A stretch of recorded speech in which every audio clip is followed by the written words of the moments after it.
और मैं इसी संदर्भ में और एक छोटी सी बात करूंगा। आपको याद है थोड़े दिन पहले इस देश में एक आतंक फैलाया गया, hepatitis B, hepatitis B, hepatitis B, hepatitis B, और आतंक और डर इतना फैला कि हिंदुस्तान के लाखों करोड़ों लोगों ने उसका वैक्सीन लिया। आप में से भी किसी ने लिया होगा, बहुत लोगों ने लिया। बैंक में काम करने वाले, बीमा कंपनी में काम करने वाले, रेलवे में काम करने वाले, अन्य पब्लिक सेक्टर में काम करने वाले लोगों को मास वैक्सीनेशन कैंप किए गए। बहुत सारी संस्थाओं ने वैक्सीनेशन कैंप लगाए और डॉक्टरों ने अंधाधुंध ये मास वैक्सीनेशन कैंप दिए। आपको सुनकर हैरानी होगी कि जिस हेपेटाइटिस बी के लिए लाखों करोड़ों लोगों को वैक्सीन लगा दिए गए, वो हेपेटाइटिस बी भारत में बहुत कम होता है। हिंदुस्तान के गंभीर वैज्ञानिकों का कहना है कि 10 लाख लोगों में से किसी एक या दो को हेपेटाइटिस बी होता है, और वो ये कहते हैं कि हेपेटाइटिस बी होने की संभावना जिन लोगों को होती है वो लोग भारत में है ही नहीं। वो लोग या तो अमेरिका में, यूरोप में है, या तो अफ्रीका में है। भारत में उस ग्रुप के लोग हैं ही नहीं जिनको ये हो सकता है। और आपको सबको मालूम है, जो बात गंभीर है वो ये कि जितनी भी वैक्सीन दी जाती हैं, उन वैक्सीनों में उन बीमारियों के ही जीवाणु रहते हैं जिस बीमारी के लिए वो वैक्सीन दी जाती है। अब देखिए कैसा साजिश और कैसा षड्यंत्र है। एक तो बीमारी होती नहीं, होती है तो बहुत कम लोगों को होती है, और होने के पीछे का जो कारण है कि वो कीटाणु और जीवाणु मरते ही नहीं है उस दवा में भी, और वो हमको अंधाधुंध लगाया गया। लाखों करोड़ों का बिजनेस करके कंपनी ने मुनाफा कमा लिया। जो स्वामी जी कहते हैं कि सामान्य प्राणायाम करें, योग करें, तो उसी से हम ठीक कर सकते हैं अपने आप को। उसके लिए लाखों करोड़ों रुपए इस देश में बर्बाद हो गए। हम लुट गए, हमारी आंखों के सामने लूट लिया लोगों ने, हमको मूर्ख बना के लूट लिया। तो कभी हेपेटाइटिस बी के नाम पे, कभी स्वाइन फ्लू के नाम पे, कभी एवियन फ्लू के नाम पे, कभी सार्स के नाम पर, कभी बर्ड फ्लू का कितना आतंक फैलाया था थोड़े दिन पहले। हजारों लाखों मुर्गियां इस देश में कट गई।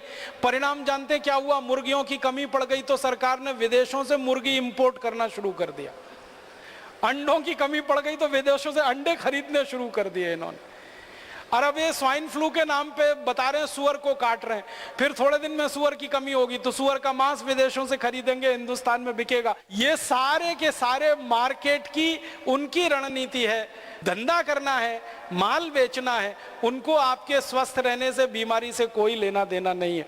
तो मेरा तो सिर्फ इतना कहना है कि ये विदेशी कंपनियों के इतने गहरे गहरे जो षड्यंत्र हमारे यहाँ चल रहे हैं, इन गहरे षड्यंत्रों को हम समझना शुरू करें, अपनी आंखें खोलें, अपने कान खोलें, अपना दिमाग खोलें और इनसे लड़ने की तैयारी अपने जीवन में करें। भारत स्वाभिमान इसी के लिए बनाया गया एक मंच है जो इन विदेशी कंपनियों के षड्यंत्रों का पूरे देश में पर्दाफाश करता है और पूरे देश में लोगों को इन विदेशी कंपनियों से लड़ने की ताकत पैदा करता है। मैं एक आखिरी बात कह के खत्म करूंगा कि हम इस बात को याद रखें, इतिहास में हमसे एक गलती हो गई थी। जहांगीर नाम का एक राजा था, उसने एक विदेशी कंपनी को इस देश में लाइसेंस दे दिया था व्यापार करने का। परिणाम यह हुआ कि जिस कंपनी को जहांगीर ने बुलाया था उसी कंपनी ने जहांगीर को गद्दी से उतरवा दिया और वो कंपनी इस देश की मालिक हो गई थी और 250 साल ये देश उसका गुलाम हो गया।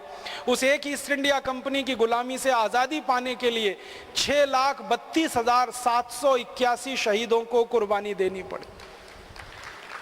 भगत सिंह, ऊधम सिंह, चंद्रशेखर, आसफाकुल्ला, राम प्रसाद बिस्मिल, तात्या टोपे, अजीमुल्ला, ऐसे 7,32,781 शहीद कुर्बान हो गए और 4.5 करोड़ से ज्यादा हिंदुस्तानियों को परोक्ष रूप से कुर्बानी देनी पड़ी, जो अंग्रेजों की नीतियों के कारण भूख से मर गए, अकाल से मर गए और अंग्रेजों की गोलियां, लाठियां खाकर मर गए, अंग्रेजों के अत्याचार से मर गए।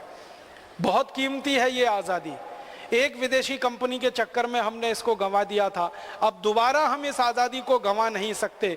इसलिए हमें ध्यान रखना है और इस बात के लिए अपने को तैयार करना है कि अब इस देश में 5,000 विदेशी कंपनियां आ चुकी हैं और इस देश को कहां ले जाएंगी, गुलामी कितनी भयंकर होगी। मुझे तो यही अफसोस होता है रात दिन कि पहले तो एक कंपनी थी तो उसके खिलाफ लड़ने को भगत सिंह, ऊधम सिंह, चंद्रशेखर जैसे लाखों क्रांतिकारी थे। अब 5,000 विदेशी कंपनियां इस देश में हैं। दूसरा भगत सिंह, दूसरा ऊधम सिंह, दूसरा चंद्रशेखर अभी तो नहीं है, आप में से ही किसी को पैदा करना पड़ेगा। दूसरी झांसी की रानी लक्ष्मीबाई तो नहीं है, आप में से ही किसी को बनना पड़ेगा। दूसरी रानी कित्तूर चेन्नम्मा तो नहीं है, आप में से ही किसी को बनना पड़ेगा। इसलिए हम ही भगत सिंह, ऊधम सिंह, चंद्रशेखर, कित्तूर चेन्नम्मा, झांसी रानी लक्ष्मीबाई का आने वाले समय में रोल करेंगे। अपने जीवन में उस तैयारी के लिए हम मानसिक रूप से संकल्पबद्ध हों, शारीरिक रूप से तंदुरुस्त हों, क्योंकि जिस ईस्ट इंडिया कंपनी ने हमको लूटा, सारी दुनिया का कंगाल और भिखारी देश हमको बना दिया। अंग्रेजों की ईस्ट इंडिया कंपनी आई नहीं होती तो ये अंग्रेज कहते हैं कि सारी दुनिया का समृद्धशाली देश भारत था, सारी दुनिया का सर्वोच्च शिखर पर बैठा हुआ देश भारत था। एक अंग्रेज, मैकॉले का एक वाक्य पढ़कर सुनाना चाहता हूं, वो कहता है कि अंग्रेजों के आने के पहले, ईस्ट इंडिया कंपनी के आने के पहले के भारत के बारे में वो कह रहा है, I have travelled across the length and breadth of this country India and I have not seen one person who is a beggar, who is a thief. Such wealth I have seen in this country, such high moral values, people of such caliber, that I do not think we could ever conquer this country unless we break the very backbone of this country, which is her spiritual and cultural heritage, and therefore I propose that we replace her old and ancient education system, her culture. For the Indians think that all that is foreign is good and greater, and that there is own. They will lose their self-esteem, their native culture, and they will become what we want them, a truly dominated nation. ये Macaulay कह रहा है कि भारत में आया, एक भी जगह उसने किसी भिखारी को नहीं देखा, एक भी जगह किसी चोर को नहीं देखा, क्योंकि किसी को भीख मांगने की जरूरत नहीं थी, चोरी करने की जरूरत नहीं थी। बहुत धन संपन्न देश ये था, बहुत पैसे वाला ये देश था। 33% निर्यात करता था, 27% से ज्यादा आमदनी सारी दुनिया की हमारे पास थी, 40% से ज्यादा उत्पादन पूरी दुनिया में हम अकेले करते थे। इतना पैसे वाला समृद्धशाली संपन्न देश था, उस एक ईस्ट इंडिया कंपनी ने कंगाल और भिखारी देश बना दिया। अब 5000 विदेशी ईस्ट इंडिया कंपनियां आज इस देश में हैं।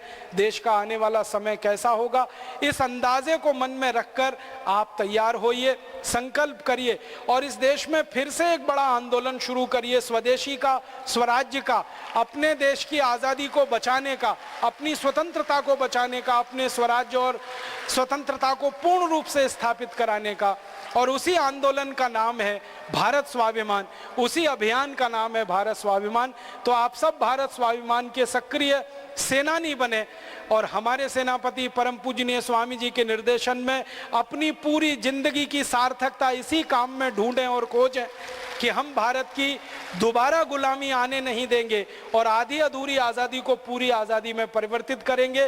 भूतकाल में जो भारत सोने की चिड़िया था, सारी दुनिया का विश्व गुरु था, भविष्य में भी भारत सोने की चिड़िया और विश्व गुरु बनेगा। ऐसी हमारे मन में दृढ़ संकल्प की भावना हो। ईश्वर हमको इसके लिए ताकत दे, शक्ति दे, संकल्प दे। इस भावना के साथ आभार, धन्यवाद। दोस्तों, सबसे पहले तो चैनल सब्सक्राइब करें, फिर लाइक, कमेंट और शेयर करें।